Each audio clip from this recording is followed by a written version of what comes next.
everyone, this is Caly. Welcome to an exclusive video series for Simon Says Stamp called 5 Ways in 5 Days. Today I'm sharing 5 ways to add movement to your cards, and I'm creating 2 cards that will show us 5 different ways to do so. It's a lot to cover, so let's dive right in. For my very first card, I'm going to be combining 3 of those ways. That's going to be a simple slider, a glider, as well as an easel card, which will obviously pop up and close flat. To start my first card, I've stamped these images from the You Make Me HOPPY set from Simon Says Stamp. It's a Doodlebug exclusive, and all of the illustrations really lend to a great interactive card with the bunny hopping and the sunshine coming up and the bike. So I will show you how it all comes together, but first I just really wanted to speed up on the coloring since this card is all about the movements on the card. To quickly go over the coloring, I am using 2 to 3 shades per image, and I'm using the same colors on the bunnies. So I always start with the darkest color, blend out with a medium, and then fill in with the lighter color, going over almost all of the marker pigment just to make sure that it blends very well. And when I'm done, I'm going to go ahead and die cut all of these images, and then use a white gel pen to kind of fix any coloring that I messed up on, like on that front tire of that bike. And then also add some highlights while I have my white gel pen out. I like to add a few dots to their little blushed cheeks and some white gel lines to highlight some of the areas of their faces and bodies. And then I'll set the images aside to work on our easel card. So easel cards are very simple to make. What you need is a top folding card base. So what I have here is a 4 1/4 by 11-inch panel that I'm going to score down the center as if I was making a top folding card at 5 1/2. And then for the second score line, you just want to score somewhere around the center of that. You want to make sure there's plenty of room for your scene or your front panel to adhere to. So I chose the 2 1/2-inch mark to score my second line because it seemed like an uncomplicated number. And once I was done scoring, I can go ahead and remove my scoreboard and go ahead and burnish those lines with my scoring tool. This creates an easel card that can either be flat or folded up to be displayed. So this is going to be our first movement in our 5 ways video for today. Now that we have our easel base created, we can go ahead and work on that front panel. The majority of my scene is going to be a grassy scene, so I am using a green apple piece of cardstock here from Simon Says Stamp, and I'm going to cut a grassy edge into it. This panel is cut a little bit shorter than the typical A2 size panel because I wanted to do a simple slider at the top, so I just left a little bit of space, and we'll be cutting this down even more later on. So I am ink blending here with Field ink, and I'm just adding a bit more contrast, darkness, and color to the top and sides of the panel. Next, I have the Simon Says Stamp slide and glide dies. There are a bunch of different slider dies, and they have all sorts of movements to them, but because we have this bike image, I wanted to keep it simple with a straight slider component. I'm also going to pull out this simple slider die here. It's going to create the pop-up portion of our card. So it's going to go up and down, and I just wanted to pull it out to make sure that I had space for everything. And I went ahead and used this stitched rectangle die to die cut a backing for my scene. And we're going to go ahead and die cut that stitching into our grassy panel as well. The simple slider die also comes with a second die that will cut a slit into your panel so that that slider mechanism can move up and down. I had the grassy panel in front of this white panel just to make sure that that slit was going to be covered by that grassy panel. And then I'll use my T-ruler to make sure that it's all lined up straight before I die cut that slit into that back panel. Now that our slit is perfectly in place, we can go ahead and work on that simple slider panel. I'm going to go ahead and die cut that from white cardstock, and because I wanted to use the sun on the pop-up portion of this card, I want to add a cloudy border at the top. So I'm going to die cut that panel in white and also die cut the cloudy border at the top. So that's what this little piece is. I'm going to go ahead and ink blend some SEAFOAM ink on it just to give it a bit of color.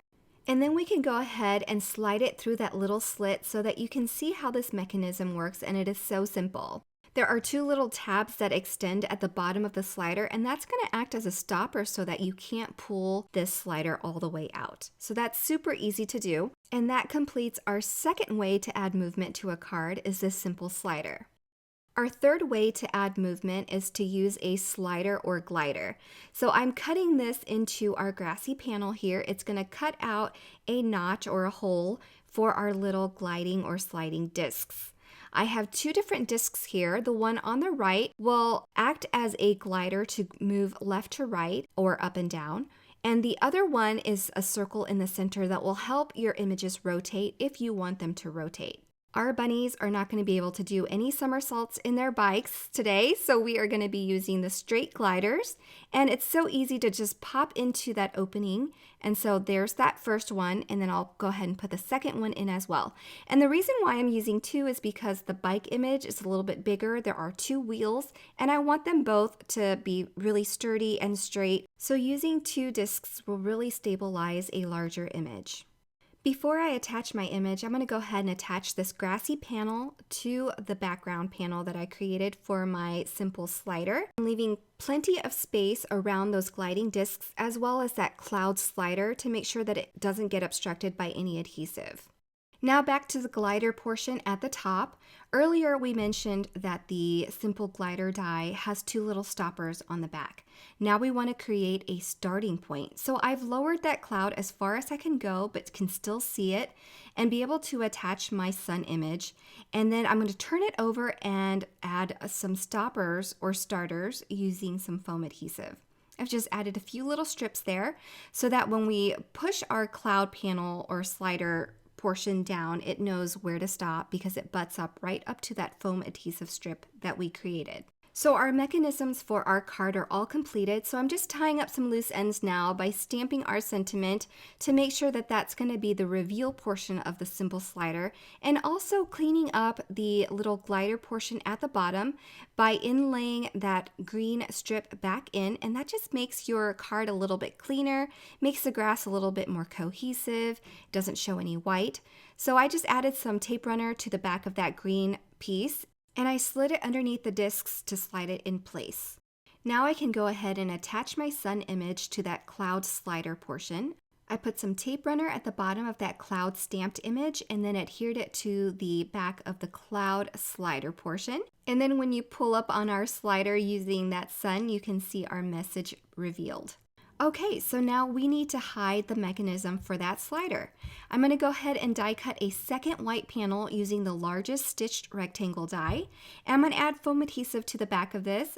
I'm going to leave the space between our stopper and our mechanism so that we don't block that, and then we can go ahead and adhere it to that second die cut panel, and that just cleans up the back of that nicely so that when we go and adhere it to our easel card, nothing shows from the back.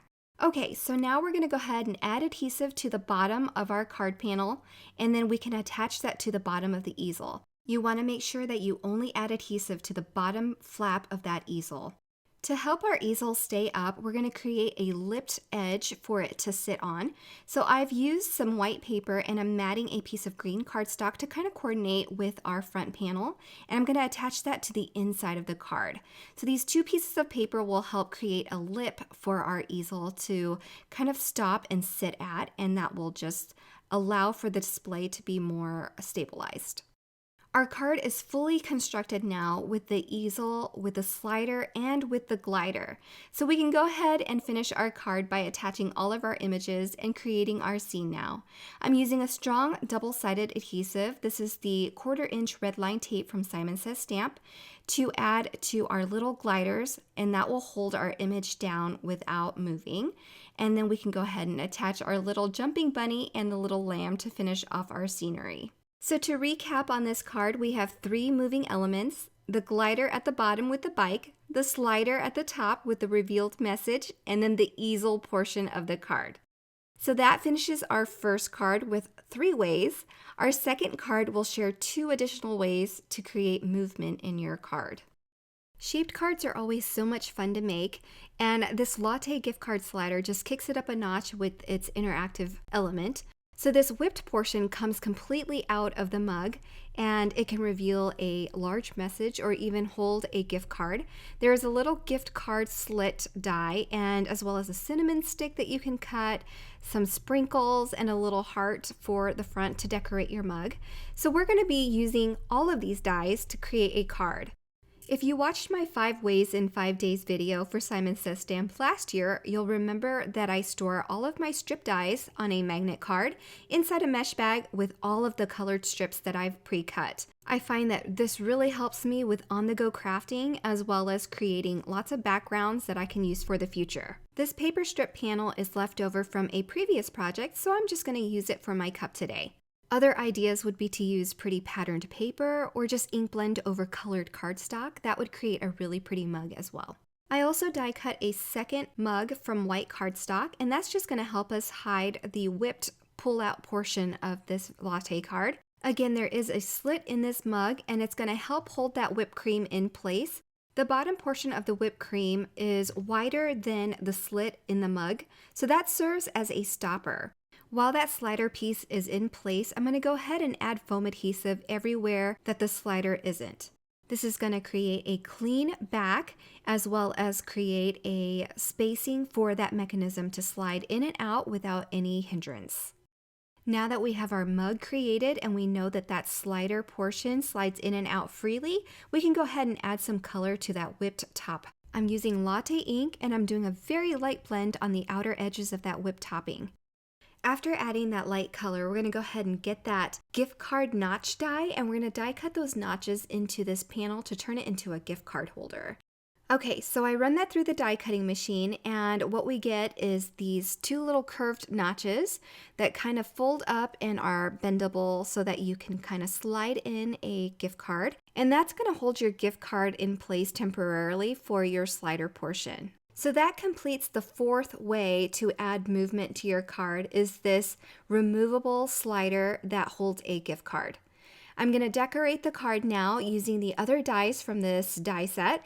This is a, I assume cinnamon stick, but I guess it could also be a chocolate swirl. And I cut it from Neenah Desert Storm cardstock, and I've just ink blended it with a little bit of mocha ink to turn it into a darker shade of brown and to give it some shading.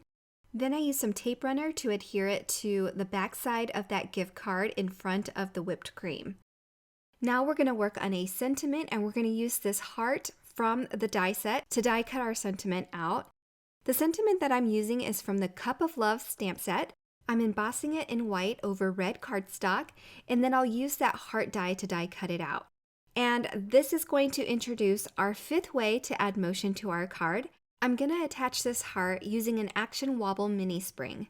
Action Wobble springs come in 2 different sizes that I know of. There's a large version, and then there's this mini spring version, which is perfect for little hearts and embellishments like this. What's so convenient about these also is that they already have adhesive on them, so you just remove the backing and then place them where you want them. Super easy to use.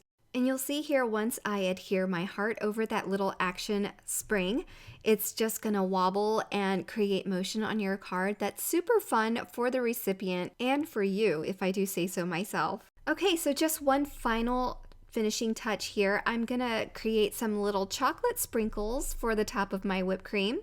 On a scrap of Neenah Desert Storm cardstock, I again ink blended some mocha brown ink, and it doesn't need to be perfect. It can be splotchy, and I think that that creates a little bit more texture. And I just used some liquid adhesive to adhere those little sprinkles. And now we are done with our latte gift card holder. And we also have completed 2 additional ways to add movement to our cards. This slider pulls all the way out of the mug and will hold a gift card, and then we have that little Action Wobble spring sentiment.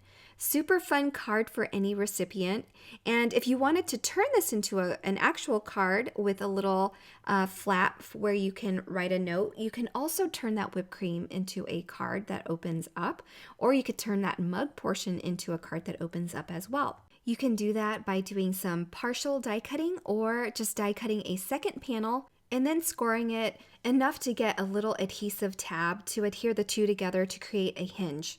Okay, so just to recap one more time, the 5 ways to add movement to your cards are creating an easel, creating a slider, a glider, a pop-out slider, and as well as using an Action Wobble mini spring.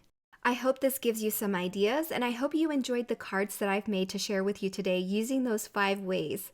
Thank you so much for stopping by, and have a wonderful day, everyone. Bye!